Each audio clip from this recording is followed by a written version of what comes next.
kita itu Allah itu sudah berbuat baik kepada kita, sedang kita menghadap Allah dengan ingkar. Jadi kita ini rahmat Allah itu sudah luar biasa yang diberikan kepada kita, tapi kita itu malah ingkar, malah seenaknya sendiri. Maka saya ini, sampean kalau pengen jadi lelaki sejati itu kalau nangis jangan banyak orang. Kalau nangis sendiri, maka lelaki sejati itu bukan lelaki yang menangis di hadapan istrinya atau pacarnya atau siapapun itu. Itu bukan lelaki sejati. Itu pasti air matanya air mata buaya. Lelaki sejati itu lelaki yang menangis karena dirinya dan dikembalikan kepada Tuhannya. Oh, kalau ada laki-laki kok nangis di hadapan banyak orang itu air mata buaya. Jadi dia mengembalikan segala urusannya kepada Allah Subhanahu wa Ta'ala. Maka kita jangan sampai mementingkan sesuatu yang hanya remeh-temeh. Kita itu punya cita-cita besar, ya. Jangan hanya yang remeh-temeh. Wa ma aqbahat talab, ya. Dunya liman yudharu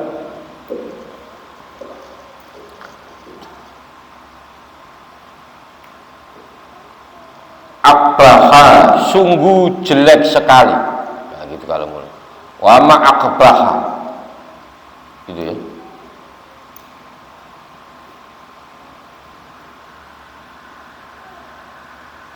Ma akbahal khaufa jindi, gitu ya. Bil jindi, gitu ya. Wa ma akbahal lahni, gitu ya. Sungguh jelek sekali jika ada tentara itu penakut. Lucu apa enggak kira-kira? Ada tentara tapi takut, penakut. Wong tentara kok penakut. Itu lucu enggak kira-kira? Lucu. Kalau satpam masih lumrah, tapi kalau tentara kok penakut itu pasti lucu. Wa ma'akbahal khaufa. Khaufa itu artinya ketakutan, bil jindi itu bala tentara. Sangat lucu sekali kalau ada tentara kok takut. Wa ma'akbahallah, ya. Sungguh jelek sekali kalau ada orang yang ahli nahwu itu pelat. Pelat itu maksudnya salah baca. Mestinya dibaca rofa, ternyata dibaca jer, itu jauh. Nah. Wa ma'akbahalah bil nahwi. Jadi sangat lucu sekali ada orang ahli grammar bahasa Arab kok baca kitab salah. Alhamdulillahirabbil alamin dibalik alhamdulillah itu kurang ajar itu. Pasti salah. Itu sangat lucu. Ada tentara kok takut, itu lucu. Tentara kok ketakutan, itu lucu.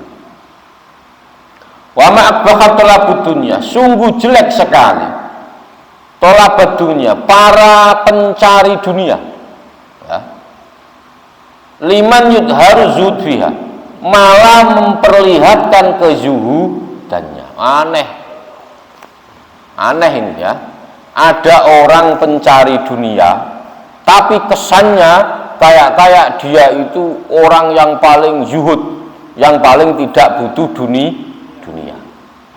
Mau contoh banyak. Maka saya katakan bahwa antara orang yang bekerja dan orang yang beribadah, orang yang bekerja dan orang yang beribadah itu statusnya sama. Jadi derajatnya orang yang bekerja dan orang yang beribadah itu derajatnya sama.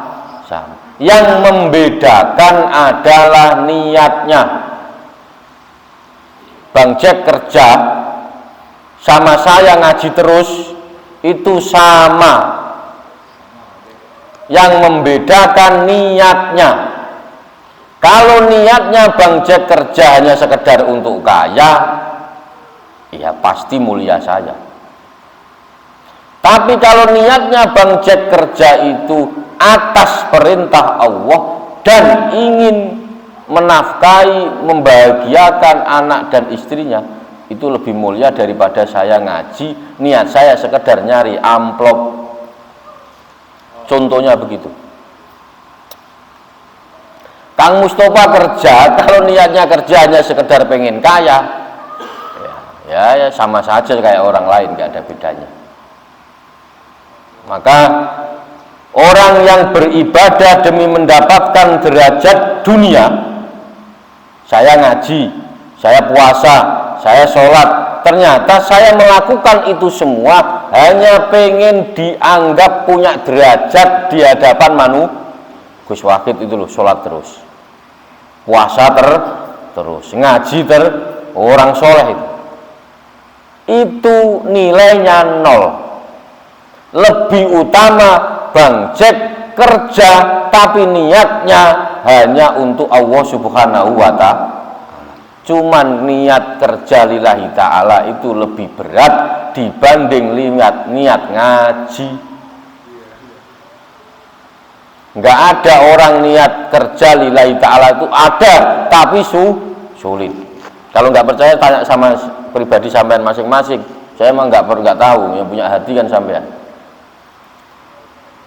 Kalau niat kerja, pasti pertama niat kerja. Tujuan niat kerja itu apa? Nyari duit, nyari duit. Kaya itu nanti. Kaya itu kalau sudah mulai agak ini baru, wah harus niat kah?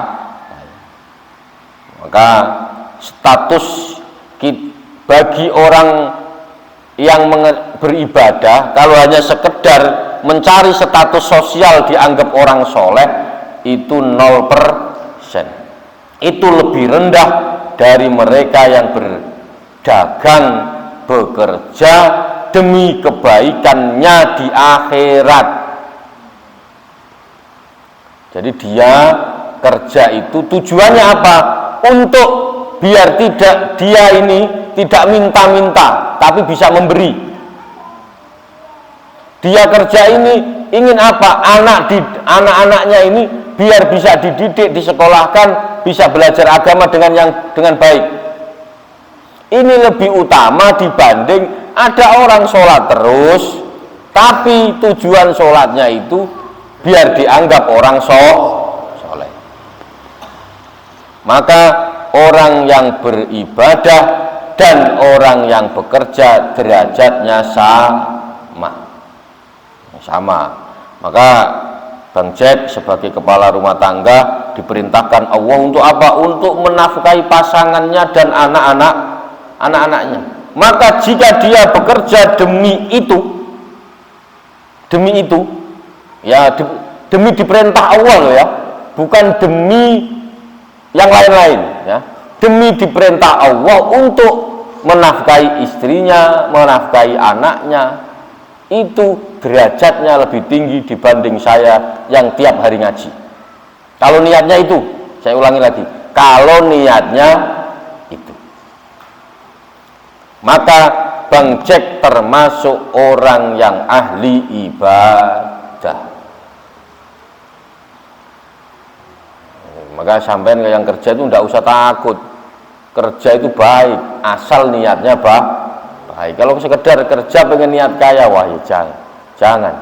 Nah, kayanya belum pasti, kayanya belum pasti. Ya. Maka kalau ada orang yang ahli ibadah,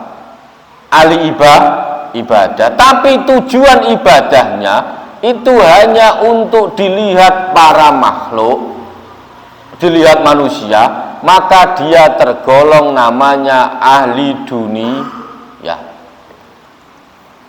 Oh, ini berat, ini nggak ada yang tahu. Casingnya aja. Saya ini kan tampilannya saja, sampai kan nggak tahu aslinya saya. Kelihatannya kayak ustadz, kelihatannya saja aja. Sampai kan nggak tahu kalau tak bohongin. Itu loh. Loh iya, tampilan saya saja kayak ustadz. Sampai kan nggak tahu saya beneran apa enggak. Gitu. Maka sampai tidak perlu minder, Gus, saya tidak pernah ngaji, Gus, saya tidak pernah sholat juga jarang-jarang, paling sholat 5 waktu, Gus, sholat duha tidak pernah, sholat sunnah tidak pernah. Ya tidak apa-apa, yang penting 5 waktu ini jangan tinggal. Nah, asal sampai punya niat pekerjaan sampai ini tadi itu, sampai bekerja tadi, niatnya tadi itu, saya niat bekerja ini karena diperintah Allah. Maka saya ya kerja tetap, urusan nanti untung apa gak untung itu saya belakangan, yang penting saya kerja karena perintahnya Allah disuruh kerja. Urusan kaya kan bukan urusan saya, maka saya kerja. Jualannya nggak jelas, apa penting saya kerja. Nah, niat itu penting, maka ditata niatnya. Sampean ini yang sampean kan sudah istiqomah kerja ini, pagi berangkat sore pulang, itu sudah dijalani bertahun tak. Kalau sayang sekali, eman sekali kalau niatnya tidak sama. Karena sampai sudah jalankan itu bertahun-tahun. Kalau niatnya nggak pas kan, ya rugi, sangat rugi. Kecuali sampean itu tidak jalankan tiap hari nggak ada menjalankan, kadang-kadang itu nggak apa-apa. Nah ini sampean sudah menjalankan pekerjaan sampean selama bertahun-tahun, muter. Pagi masuk, sore pulang, pagi masuk, sore pulang, pagi masuk, Sabtu Minggu libur, gitu terus. Tapi niatnya salah. Maka mulai besok Bang Jack, Pak RT, Pak Haji Dani, niatnya dirubah. Pokoknya saya niat kerja ini atas perintah Allah. Udah gitu aja, beres. Kalau niat ini ikhlas, niat ini benar, maka Bang Jack dan kawan-kawan lebih mulia dibanding saya. Derajat ibadahnya lebih mulia dibanding ustadz-ustadz yang kelihatannya saja. Kalau niatnya benar, saya ulangi lagi, kalau niatnya benar. Jadi menurut Thariqah Syadziliyah, antara pekerja dan orang yang bekerja dan orang yang beribadah itu derajatnya sama, yang membedakan niatnya. Itu ya.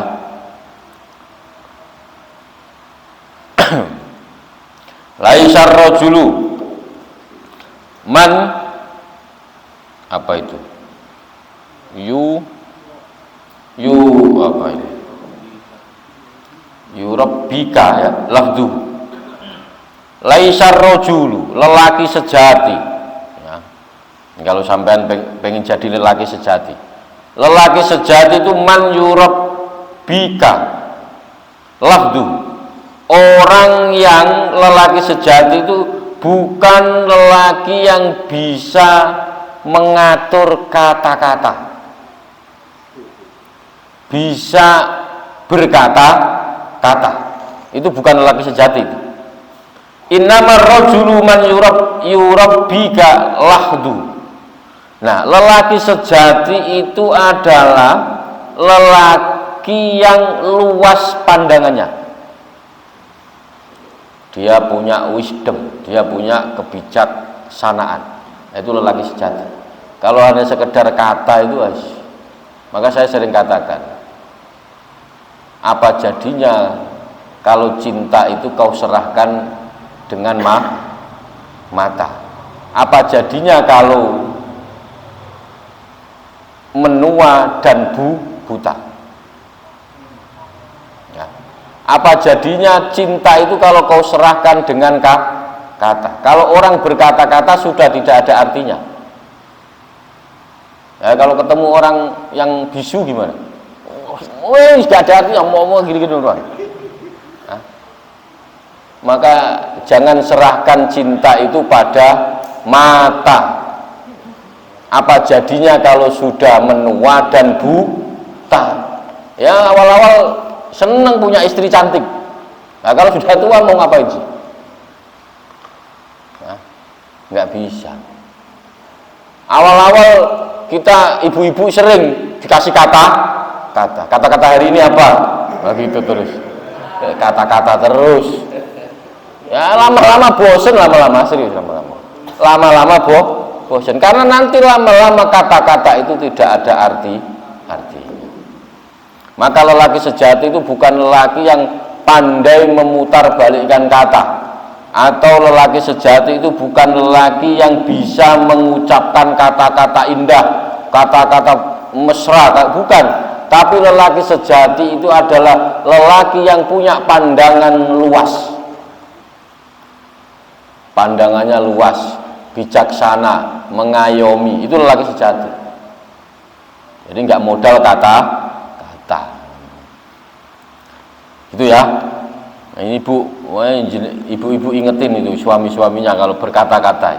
Itu bukan lelaki sejati. Lelaki sejati itu yang pandangannya luas. Dia punya wisdom, punya kebijaksanaan. Dia punya jiwa mengayomi. Anis Syekh Abi Abbas Al-Mursi, diceritakan dari Syekh Abi Abbas Mursi annau qala idza kanat as-salahfatu, idza kanat ing dalem nalika ana apa salahfatu penyu, kura-kura ya, turabbiyah afrohaha bin naduri. Kok hilang ya? Benar itu ya.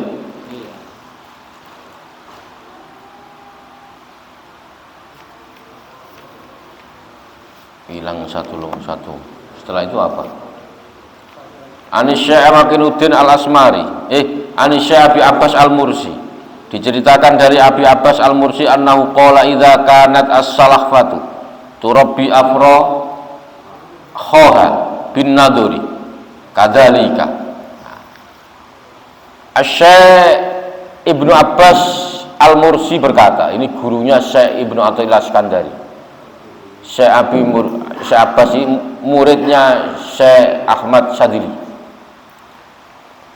Kura-kura itu kalau merawat anaknya hanya dilihat dari kejauhan.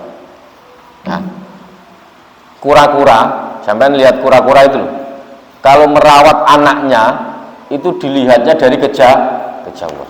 Nggak ada kura-kura telurnya bertelur terus ditinggal, pasti nggak mungkin ditungguin. Nah, itu kura-kura. Kadzalika asy-syekh yurabbi muridu. Begitu juga seorang guru terhadap muridnya. Nggak ada guru itu terus kok nungguin tiap hari, itu nggak ada. Nah, begitu juga guru mursyid itu kalau mendidik muridnya hanya diawasi, dilihat dari kejauhan. Kira-kira bagaimana?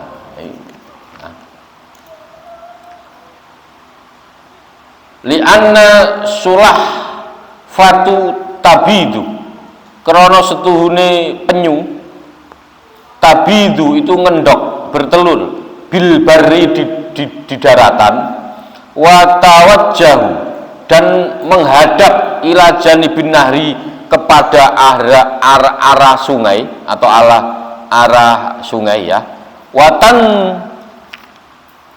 duru ila baidiha, dan posisinya dia mengawasi telurnya dari kejauhan. Jadi kura-kura itu kalau bertelur, setelah dia bertelur di pinggir pantai, lalu dia mengawasi telurnya itu dari pinggiran sungai.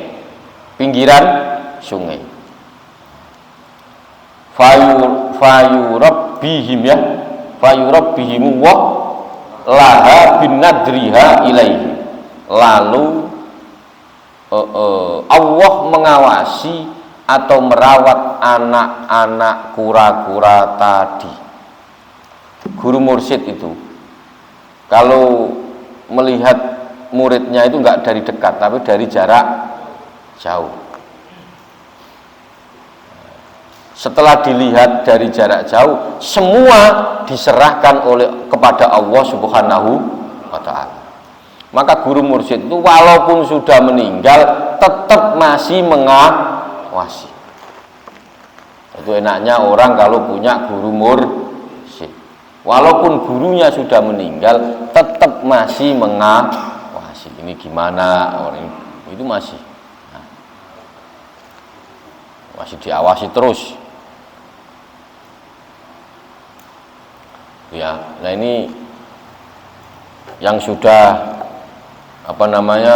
kayak yang pernah sudah biat, pernah macam-macam ini dipegang teguh ya, dipegang teguh, jangan suka selengean, jangan selengean.